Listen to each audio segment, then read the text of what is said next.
অনেক দিন পর চলে আসলাম মাঠে বেড়াতে এসে নিজের জমিতে পেঁয়াজ দেখতে এসে দেখছি পাশের জমিতে পেঁয়াজ তুলছে, তাই একটু ভিডিও করে নিলাম। দেখছি পেঁয়াজ কেমন হয়েছে। আসসালামু আলাইকুম বন্ধুরা, আমার সঙ্গেই থাকবেন। আজকের ভিডিওতে আমি দেখাবো আমাদের এলাকার জমি মাঠে কেমন পেঁয়াজ হয়েছে। আমার পাশের জমিতে এনারা 10 দিন আগে আমার থেকে লাগিয়েছিল পেঁয়াজ। এনারা পেঁয়াজ তুলছে 3 জন, তো মোটামুটি হয়েছে, তেমন একটা ভালো না। এটা হচ্ছে আমার জমি। আমার জমির পেঁয়াজটা এখনও কালো আছে, তোলার মতন হয়নি।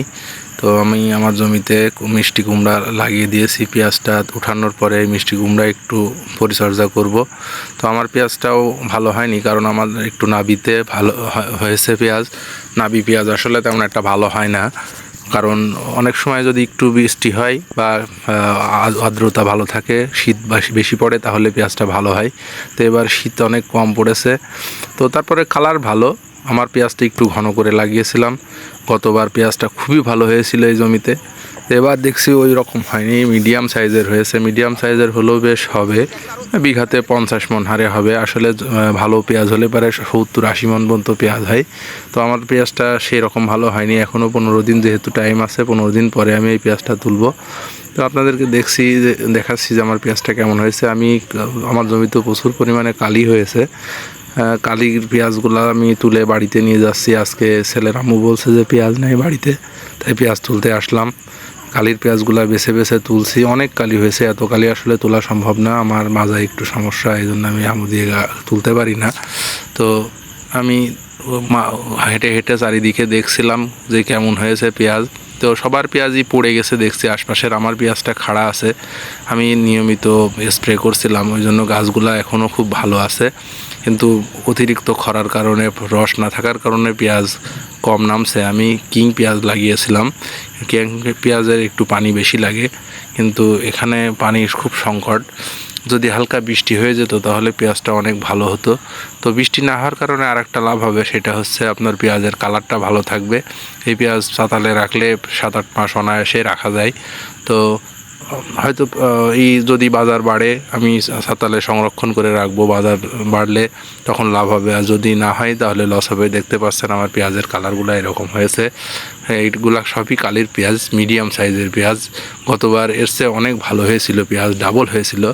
এইটা হচ্ছে আমাদের এলাকার মাঠ। দেখেন এখানে সব পেঁয়াজগুলা পড়ে গেছে অটোমেটিকলি, অতিরিক্ত রোদের কারণে গাছের গোড়াগুলো নরম হয়ে পড়ে গেছে, এলোমেলো ভাবে পড়ে আছে। পাশেই আমার একটা জামাইয়ের জমি আছে, আমি দেখতে যাচ্ছি সেই পেঁয়াজটা কেমন হয়েছে। তো আমি যেয়ে দেখি ওই পেঁয়াজটা আমার পেঁয়াজের থেকে একটু ভালো হয়েছে। ওনারা আসলে যত্ন করে বেশি, আমি মাঠে খুব কম আসি, সব কিছু লেবার দিয়েই করানো হয়। ওই কারণে আসলে সঠিক যত্ন অনেক সময় নেওয়া হয় না। তো এই যে চলে এসেছি আমি, এখান থেকে এসে আবার 2টা পেঁয়াজ তুললাম। তুলে দেখি যে কী অবস্থা। 2টা পেঁয়াজ তুললাম হাত দিয়ে, তুলে দেখি যে আমার পেঁয়াজ আছে একটু গোল ভালো এবং সাইজও ভালো। গাছগুলা খুবই নরম। সাইডের জমি আর একটা জমি দেখছি একেবারে পড়ে গেছে, আমার জামাইরই জমি এটা। তো বিস্তীর্ণ এলাকা জুড়ে শুধু পেঁয়াজ আর পেঁয়াজ, এই মাঠে শুধুই পেঁয়াজ। দূরে কিছু আশপাশে যেগুলা চিকন মাটি, সেইগুলাতে ভুট্টার আবাদ আছে, আর বাদ বাকি সবই পেঁয়াজ। এখানে পেঁয়াজটা আসলে একটু ভালো হয়, কিন্তু এই বছরে তুলনামূলক একটু পেঁয়াজ নর্মাল হয়েছে। আশপাশের সব জমিগুলো আমি ঘুরে ঘুরে দেখছিলাম যে কার জমিতে কেমন পেঁয়াজ হয়েছে। এবার আমি চলে আসলাম আমার ভুট্টার জমিতে। গতদিন দেখিয়েছিলাম এই জমিতে আমি স্প্রে করলাম এবং পানি সেচ দিলাম এবং সার দিলাম। তো যে কারণে স্প্রে করেছিলাম, দেখছি কিছু কিছু গাছের পোকা মরেছে, কিছু কিছু মরেনি। তো আমি মনে করছি একটা এক্সপেরিমেন্ট করব, এর পরবর্তীতে সারের সঙ্গে ওষুধ মিশিয়ে এই গাছগুলোর উপরে দেব, দেখি কাজ হয় কি না। এই এই জমিতে এখনও পা ধরছে না, নরম আছে। তো গাছগুলো একটু দুর্বল। তো ইউরিয়া সার যেহেতু আজকে 4 দিন হয়েছে, আর 2 দিন পরে আমি মনে করছি আবার সার দেব। যারা ভুট্টার জমি চাষ করেন নামি ভুট্টা, তারা কমেন্টে জানাবেন অবশ্যই যে এই ভুট্টাতে কি কি পরিচর্যা করলে আরও ভালো হয়। আমি যেভাবে জানি সেভাবেই চেষ্টা করছি পরিচর্যা করার। দেখেন ভুট্টার গাছগুলো অনেক বেড়ে গেছে পানি দেওয়ার পরে। এদিন দেখিয়েছিলাম যে গাছগুলো 1 ফিট সেগুলো 1.5 ফিট হয়ে গেছে, যেগুলো 6 ইঞ্চি ছিল সেগুলো 1 ফিট হয়ে গেছে।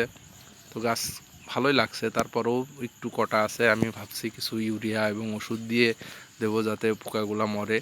তো আরও 1 সপ্তাহ পর দেখবো যে এই জমিতে কী অবস্থা হয়। তো বন্ধুরা, আমার চ্যানেলটাকে সাবস্ক্রাইব করে রাখবেন এবং ফলো দিয়ে রাখবেন, পরবর্তী ভিডিও পাওয়ার জন্য অবশ্যই আমার সাথে থাকবেন। আমার চ্যানেলটিকে এগিয়ে নিয়ে যাওয়ার জন্য সবাই সহযোগিতা করবেন। আসসালামু আলাইকুম, ধন্যবাদ সবাইকে।